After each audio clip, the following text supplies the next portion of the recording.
It's 11:06. Thank you for joining us. So the energy bill cleared its third reading in the House of Commons yesterday. Now, one of the key climb downs from the government included relaxing regulations around onshore wind farms and effectively making it easier to build them. That's right. Ministers have sought to quell a rebellion over the bill. Let's talk now to Senior Lecturer for Climate Change Resiliency and Sustainability, Jon Grant, friend of the show, and North West Leicestershire MP Andrew Bridgen to discuss this. Good morning, gentlemen. Andrew, if we can start with you. What's wrong with this bill? Well, it's a mammoth bill that started its life in the House of Lords some 14 months ago. It covers a plethora of issues around energy, from hydrogen to supposedly sustainable aviation fuels and everything in between. But I think it's the provisions in the bill that allow for powers to be taken by a minister to declare criminal offences, for a major extension of the powers of the state and intrusion into people's homes to see if they're complying with the latest environmental regulations, see if you've ripped out your log burner or if you're burning damp logs. And I think it's a totemic bill, which I think the vote last night, in years to come, people will very much regret passing that piece of legislation. Just so people know this, Andrew, because it is quite an eye-opener, isn't it, that people effectively could get a criminal record if they haven't complied with some of the provisions of this bill in this dash to net zero. If you don't have the right boiler, what else could you be criminalised for? Well, you could be for not complying, giving false information with regard to your environmental credentials of your property or your business. Up to a year in prison and up to £15,000 fine on each occasion. These are massive, massive intrusions, extensions of the powers of the state, and I can only imagine where they're going to end up. All to deliver net zero at breakneck speed when China are allowed to increase their emissions every year of this decade by more than the total UK emissions. I mean, do you look at your fellow MPs, Andrew? Self-immolation. Do you look at your fellow MPs voting for this? And do you think that maybe they just don't understand what it is that they're committing this country to in the future? What's motivating them? Well, a lot of them are very new. I don't think they do their own research, and they're certainly not acting in the interests of their constituents. Some of the older MPs will proudly admit to me that they've never voted against the government while they've been an MP. I mean, you might as well send a cardboard cutout. I mean, quite honestly, governments don't always get it right, and the job of every backbencher is to hold the government to account and to protect the best interests of their constituents. And I'm afraid very few of my colleagues take that seriously. Jon Grant, because it prejudices your promotion within the party. Yeah, Jon Grant, should somebody really face potentially a year in prison if they haven't got the right boiler in their home? I think what he was saying was that if you lie, then there's a criminal offence there, and this is people's health here. So this idea of greenwashing, especially with companies and the like, has been used just literally as a strategy to improve their economic viability, and it's been blatant. And so the idea that lying is a criminal offence, to me, seems like a good idea.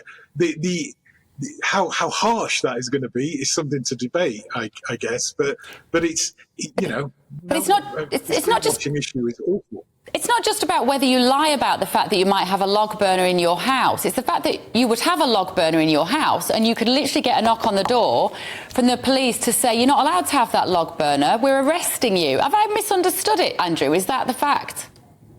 That's where this legislation could end up. And I can see a situation where people are served with notices saying, you've got to improve the energy efficiency of your property, and if you can't, you won't be able to live in it. I mean, this is Pandora's box as far as the environmental lobby comes. And we're just over 1% of worldwide emissions. We're rushing to net zero, while the rest of the world is increasing carbon emissions for at least the next decade.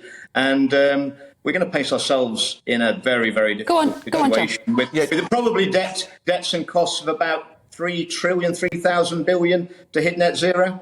Jon Grant, it's just counter Andrew Bridgen's argument. Yeah, I mean, that's just ridiculous in that this is an investment. This is an investment. we will get the money back from spending on zero carbon. Jobs, hang on, Andrew. less money. We just spent a whole load of money giving money to people to give to energy companies. That's just madness. We could have spent that money on improving people's homes so that they don't have to spend that money. The cheapest energy is the energy you don't use, not the money that we give to the oil and gas. So Andrew, John, you're actually saying that the taxpayer should not have bailed out families that could not afford to pay their energy and gas bills, because you couldn't insulate in the same time. You couldn't insulate their properties in the same time. You could. The government, no, you couldn't. You had to help these families. Yeah, you could do both. Of course you could do. Of course they needed help. But this is an investment. There is no problem with investing in people's homes when you know you're going to get the money back for what you have spent by improving their homes. Surely you can see that when we build a factory, you don't talk about how much the factory costs. You talk about what the overarching profit of that factory is over the lifetime of the factory. And that's what you will get here. But this idea of just filling, we've got a leaky bucket and just putting corks in that, and just to stop the leaks and to help these desperate people, which I absolutely agree with, is no solution. We need a solution, and the solution is out there, and it is a resilient solution to a changing climate. We are in an emergency. But bizarrely, but the thing is... 1,600 scientists, worldwide renowned scientists, wrote an open letter saying that there is no climate emergency, it's a hoax, including 2 Nobel laureates. And what we're investing in currently is buying green energy products from China, solar panels, wind turbines and electric cars that are actually manufactured using fossil fuels. And they're opening 3 coal-powered power stations a week in China. This is the economics of the madhouse. Go on, John. All we're doing is exporting the carbon. And has been done by renewable energy. That's just a lie. That's just a straight lie. That China is emitting a huge amount of carbon. I don't deny that. They are. But, we have to make ourselves resilient, protect our people here in the UK.